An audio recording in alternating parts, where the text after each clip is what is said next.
Well, good morning and welcome. It's not really sunny. Welcome to another not sunny video. It actually looks like it might be going to rain today. But I don't want to get into another one of those tedious little conversation fillers that people have when there's nothing to talk about. Talk about the weather or what happened on TV last night. Let's keep it in the here and now. So one of the things that happens when I post a video, I'll usually get a few people will like it, share it, whatever. And sometimes I'll get an inbox, somebody will say, I love your videos, I live in wherever and I see your videos here and thanks for doing that, keep making videos. So I guess I'm going to keep making videos until I don't. But last night I had two messages about the video I put up the other day, and one saying just that, love your videos, from a young fella in Texas, I think Austin, Texas, and another one from a girl in Europe. And I really just love how unlimited the internet is, but one of the things that happens is people on the internet are bombarded daily by images and stories and news and false news and all this sorts of stuff about what's going on, I guess, relative to their position and place in the world and all sorts of things. And one of the questions I get about that all the time is, how can God let this happen? Right, with all that sort of stuff that's got war and conflict and everything.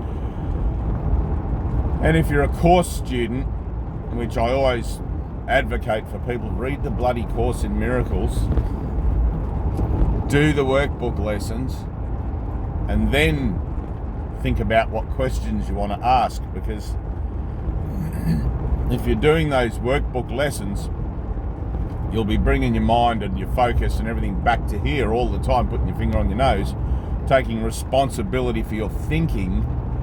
That gives a meaning to everything you see in the world. And the Course is not about making the world a better place to live. So the old religious idea about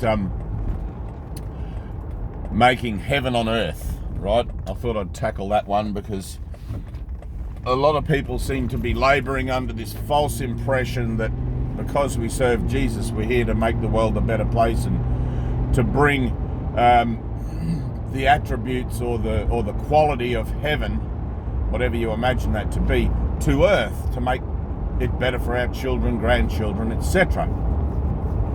And in the Bible, that talks about as above, so below. Right now, as in heaven, so on earth.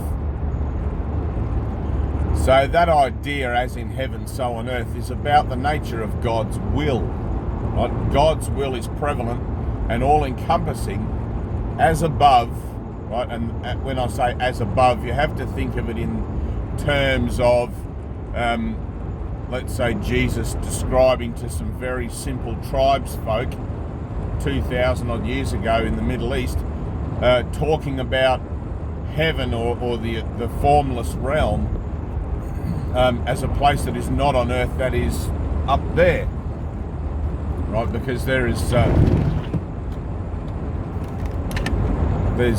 very little chance that he would be able to explain to those kinds of people in that very early mentality, very early or lower conscious vibrational mindset, about an interdimensional shift. Like he said to the disciples, you don't understand what the hell I'm talking about now, but later on when I go up, you'll understand. And when the Holy Spirit comes upon you, you'll understand. And it wasn't until then, and I don't think even many of them understand, perhaps Thomas and John and Matthew. But as above, so below refers to God's will. Now, God's will for you is perfect happiness. Right? Perfect happiness. But because we find ourselves in an experience of seemingly believing that we are separate from God and seemingly experience the idea experiencing the idea of being separate from God, as in there's a me and a you and a planet and stars and universes where things seem to have time and space between them, and we have this idea and dimensionality of separation around our conscious avatars, etc. My avatar, your avatar, and all of that. We don't know what God is when we find ourselves born here. We have ideas of what God is. God is a man in the sky. God is the force. God is our source. God is the creator of all things. God is a myth. God is a little blue guy that lives in India 6,000 years ago. God is who the hell knows, right? So, and the process of coming to know God, or the path to enlightenment, or the accepting of salvation, is that process wherein we come to know what God is for ourselves within ourselves, to be culminated by experiences along the way that hopefully will result in this lifetime in one big experience, or our enlightenment, right, which is a non-physical happening. It's like you're suddenly removed from your body, or awakened from your bodily identity, to remember everything, right? So the truth will set you free. But in that experience, you will recognize and understand in the true sense that God's will for you is perfect love, unconditional love. Now, you cannot make unconditional love the state of the art, or the state of the status quo on earth, right? You can only do that and perfect that within yourself by learning how to become completely grateful to everyone for everything.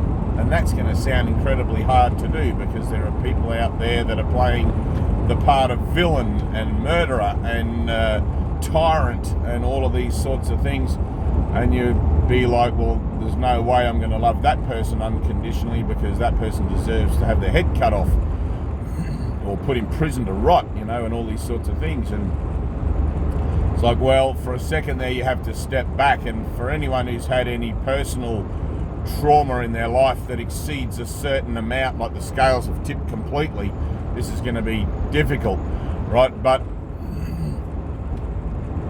you have to learn to step back for a second and look at the really big picture, right? Now, the big picture is that everyone's playing their part perfectly for you to wake you up,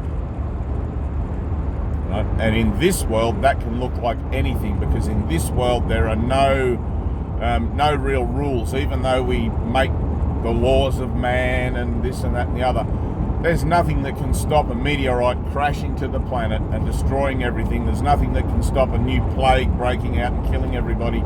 There is nothing that can stop some random stranger from breaking in through your bedroom window and killing you in the middle of the night. Nothing. It doesn't have to be somebody you know or don't know. Right? There are no guarantees when you come to this world.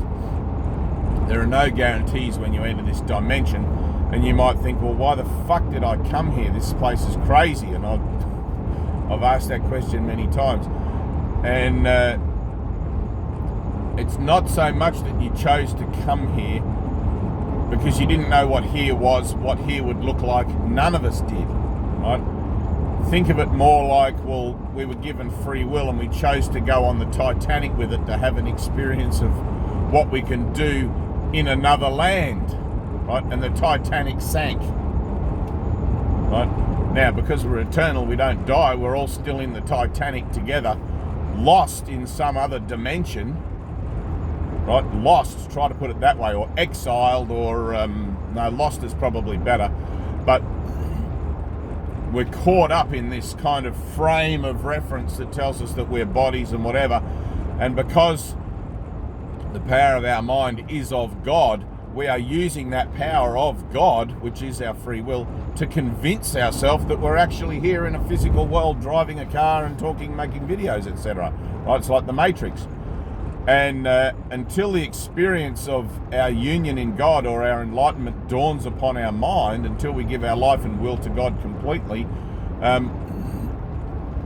we're not going to believe otherwise. It doesn't matter how many of my videos that you watch, right? So salvation then, or enlightenment or something, can be seen as a rescue effort, right? Everybody in eternity is like looking around, it's like, where the fuck did they all go? Something happened, right? And in the Course in Miracles, it talks about a tiny mad idea, right? Something happened, a glitch in the matrix happened, or a glitch in eternity happened. In reality, it never happened at all, because God is all encompassing, therefore there cannot be something separate from God, if God is everything, right? But it's like we cast ourselves into a coma, or if I keep it singular, I cast myself into a coma, and I'm dreaming of being in this world. I'm using the power of the mind of God to manifest this dream. And that's a big pill to swallow. But in the dream, there are no rules, there are no thing. It's like anything shows up as anything here, right? And you might say, well, why does it look exactly like this? Why does it look like trees and whatever? It's like, well, the way it looks is kind of like a platform. It's like a forum for you to learn to, and it's part of the rescue effort. It's the second part, right? So the world was made, and you got to think of it this way: the idea that I'm separate and being sucked out of eternity through that accidental, whatever it was, the tiny mad idea.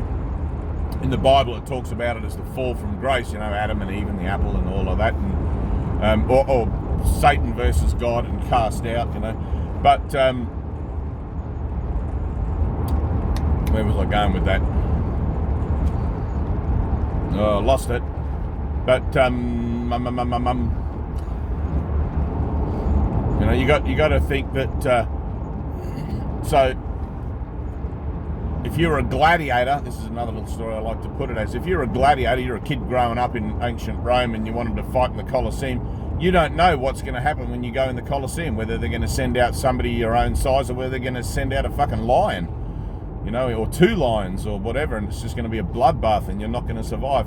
That's the way the world is. But the world was made, that's it, as the second part of the rescue effort, right? So the physical plane, the physical dimension is kind of like an action within the mind of God's Son, within the mind of the Christ, that is presenting a platform wherein you can make choices and learn that your choices have results, and therefore learn to choose for your higher good. Learn to choose through getting the results of your own thinking that there must be, firstly, a better way of doing things, right?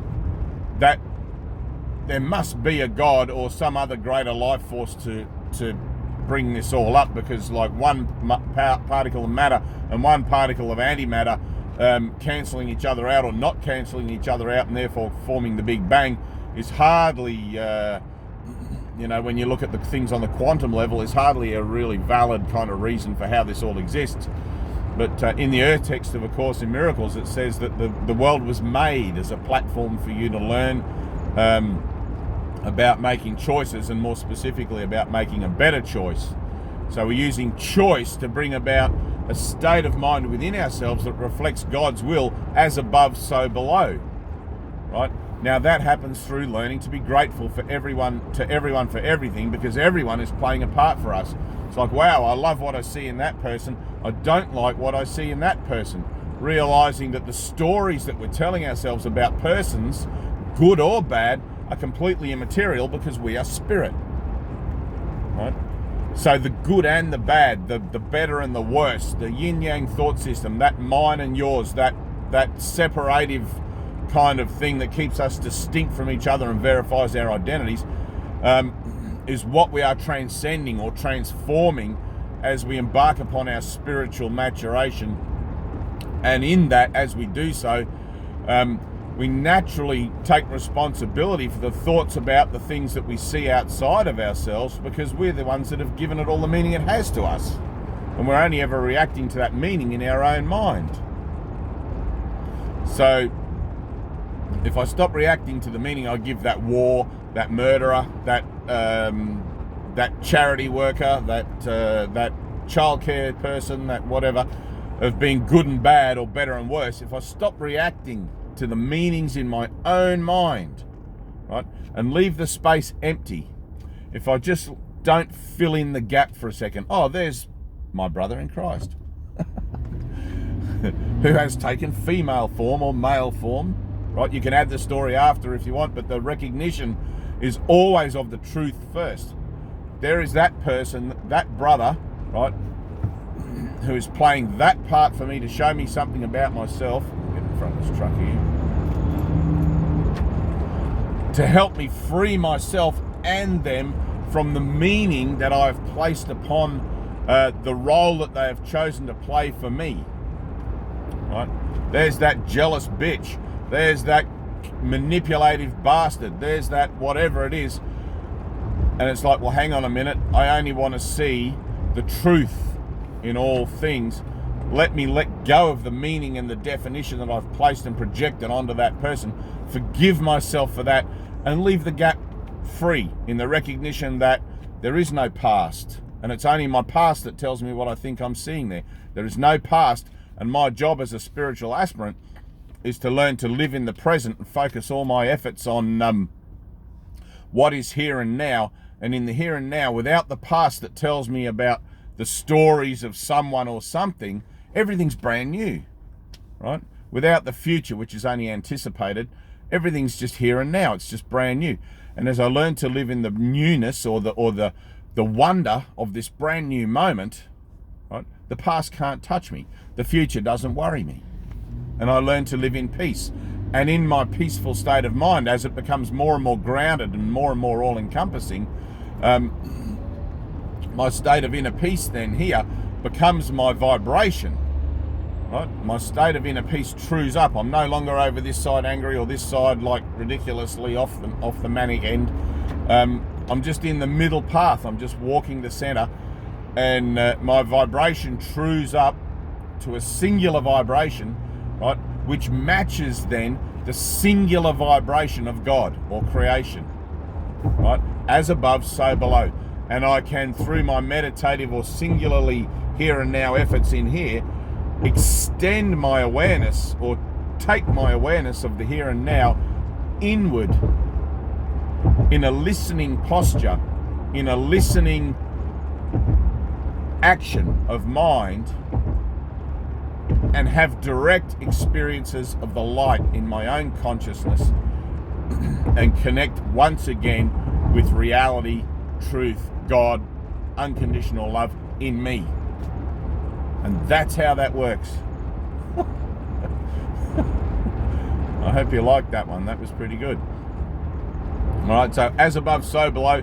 God's will is done on earth as it is in heaven. But on earth, God's will shows up as teaching, learning situations. Right? And how I react or respond to those based on the meanings that I've given them or the release of the meanings I've given them determines whether I am able to witness God's will on earth as it is in heaven. Right? So I'll leave it there, and I hope you enjoy that one. Oh, red light. All right, God bless.